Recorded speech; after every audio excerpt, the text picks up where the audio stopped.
Hey, what's going on, guys? So we're going to talk about a couple of ways that you can actually fund your first real estate investment project. So a lot of times people just think that I need a ton of cash, a lot of money to be able to buy real estate.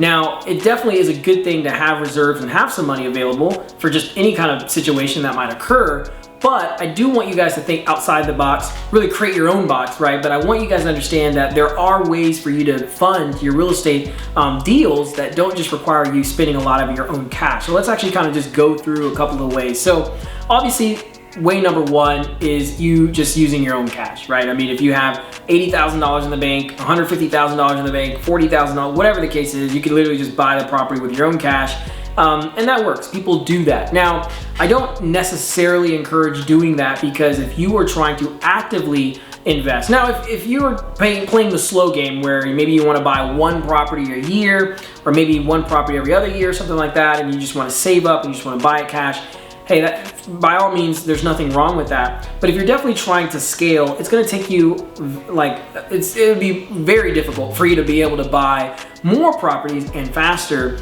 by just saving up and then buying real estate, saving up and then buying real estate. Real estate's obviously not cheap, and it's pretty hard to just save up unless you just have chunks of cash coming in from all kinds of things or whatever it is that you're doing. So, but that is number one, is you could just use your own cash to buy real estate. The second way that you can actually fund a real estate deal is through traditional financing, literally just going to the bank and getting a loan. There's a lot of people who have W-2 incomes, they have a job 9 to 5, they are what we call financeable. They can go to the bank and get financing. Now, if you're self-employed, it's a little bit more difficult to essentially just go to the bank and just get a loan because you don't have W-2 income, regular income every 2 weeks, tax returns that make them feel comfortable to lend and all these different things. You're kind of a little bit of a different breed, but that doesn't mean you can't get deals funded from lenders. There's what are called hard money lenders. So that's number three.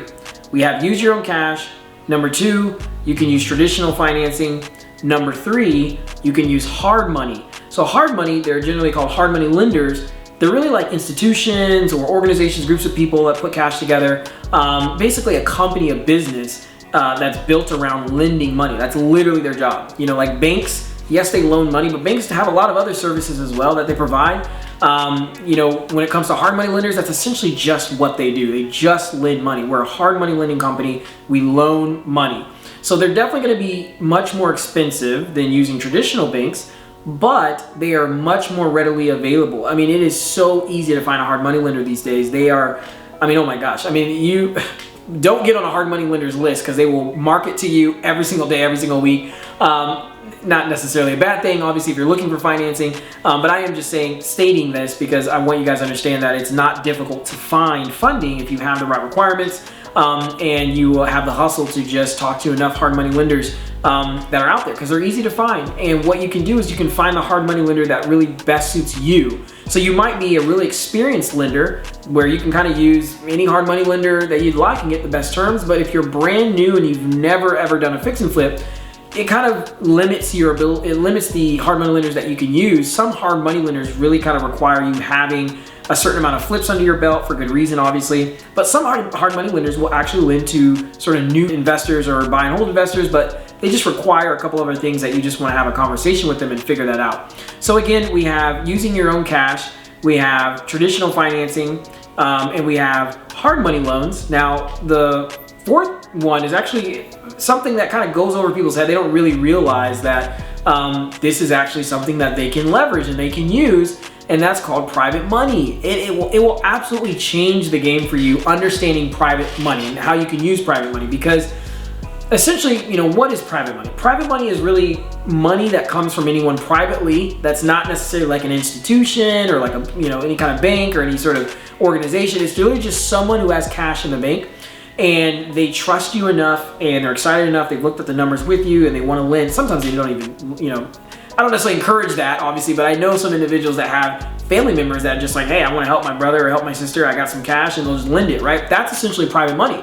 Now, if you're really in this business to be professional, you want to build relationships where you have a track record or you have a partner that has a track record, and you go to someone who is either an investor themselves or at least they understand where they're putting their money, and you've communicated to them exactly what your plan is, what the numbers are, what the deal is, and then they lend that money to you. Now, they're not going to give it to you, well, they shouldn't give you that money directly. So if you are a private money lender, if you have some cash that you're planning on lending, you should really listen up. Anybody that is asking for money that you give to them personally, you should not do that. You should always have the funds wired to a closing attorney or title company and have them secure your funds to the property, right? So there's gonna be obviously a deed of trust and a mortgage that's gonna be tied to that property that secures your money. So it's really important. You don't wanna have unsecured loan, you wanna have that loan secured. That's kind of talking to you guys as a private money lender. But anyway, if you're an investor and you're looking to borrow money, you obviously want to make sure that happens with your private money lenders. You want to make sure their capital is secured, and you want to let them know, hey, your money's not coming to me directly. It's going to the closing attorney or the title company.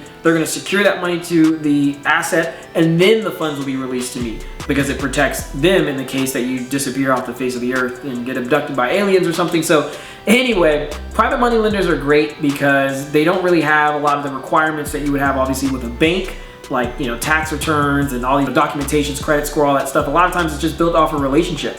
Pretty much 99% of every piece of real estate I've bought has just been through private money. It's relationships. People who go, man, I know this guy, I trust this guy. I've even, you know, reached out to other individuals to kind of verify this guy. I mean, this guy's solid. I want to lend you money because I don't want my money just sitting in the bank and basically losing value at the rate of inflation. I want my money working for me, and I'm not really interested in going into real estate and doing all the stuff that you're doing. But hey, I have capital. Here you go. And that's a great way for you to actually fund your deal. Now, you can actually fund your deal in hybrid methods as well. If you use a hard money lender, a lot of times they'll ask for like a 20% down payment, and you can actually fund that down payment with private money as well. So maybe you don't have someone that has, let's say to purchase a property, it's like $200,000. To rehab it, it's another 50 grand. You're gonna be all in like 250, 260, 270,000, depending on fees, you know, all these other things. Maybe you don't have $250,000 or $60,000 from someone that you can borrow, but maybe only the 20% down of that purchase price, the hard money lender will lend up to 100% of the rehab, but they will lend on your purchase price, but you have to put 20% down. Well, you can go borrow just that 20%, and then that satisfies for the hard money lender for them to lend you the rest, and then 100% of the rehab, and then you kind of go through that whole process with them. So it's a great way to be able to fund your deals. Now, the fifth way that you can fund your deals is actually through equity. A lot of times people don't really think about that, but you can, there's what's called a HELOC. So it's a home equity line of credit, a home equity line of credit. So it's not like it's not essentially just like a loan. It's actually a line of credit. You actually don't have to pay back on that line of credit until you actually use it, because it's not just like a loan that you automatically have to just pay on. It just basically based on the equity in the home, you get a line of credit, you borrow against that equity, and you can actually leverage that. A lot of times people who have a house, they live in their personal residence, they actually will take a HELOC out on their property, so they basically will get a line of credit on that equity that they have in their home and utilize that to go purchase rehab. Maybe if it's enough, or purchase the property. If it's enough, they can buy the whole thing and rehab. Sometimes they'll just use that for the down payment and then, you know, work alongside a hard money lender again. The sixth way that you can fund your deal is through business credit. You can actually build business credit. It's something that we're going to talk about on this channel, building business credit. Not going to go into all the details here, but of course, me saying this, you might obviously start wanting to do some research on it. So then number 6 would be actually using like credit cards. I know individuals who literally max out their credit cards to buy real estate and to basically do the rehab as well. Now, I wouldn't really encourage doing that, but the only reason I'm bringing this up is because I do believe, because I've heard people doing this.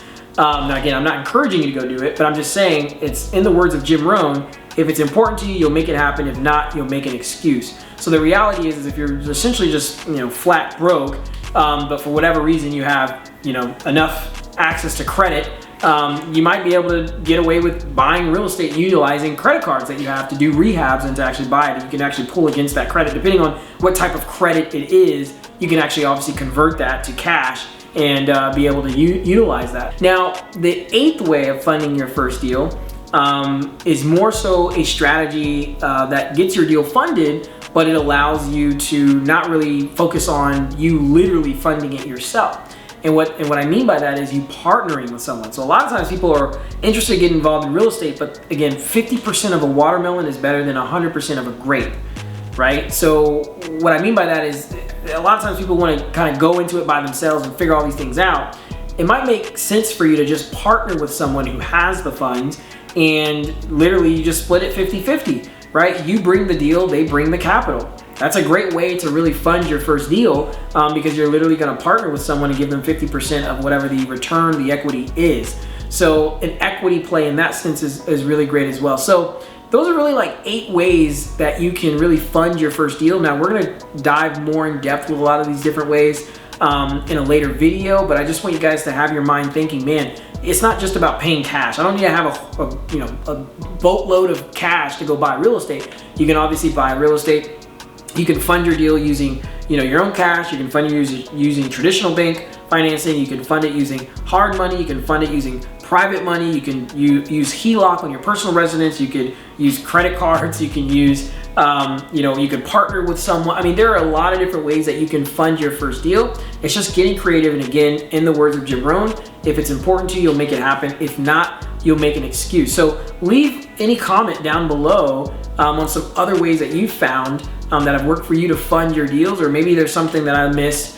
Throw it in the comments below and some other ways that you can fund real estate deals. I'm always looking to obviously add and do more videos and kind of encourage and empower people. So I will say that the majority of the way that I do it is through private money. I don't really use hard money as much, just because they do have things that can kind of be a little annoying, like draws and stuff like that. So yes, they will lend up to a certain amount of the purchase price. They'll lend 100% of the rehab, which sounds great. But the challenge is for them to lend you money on the rehab, you basically have to still fund the rehab and then show them that it got done. So they basically do like a soft appraisal, or they'll basically have an inspection, someone come who will inspect the work that you've done, and then they'll release the funds to pay you back.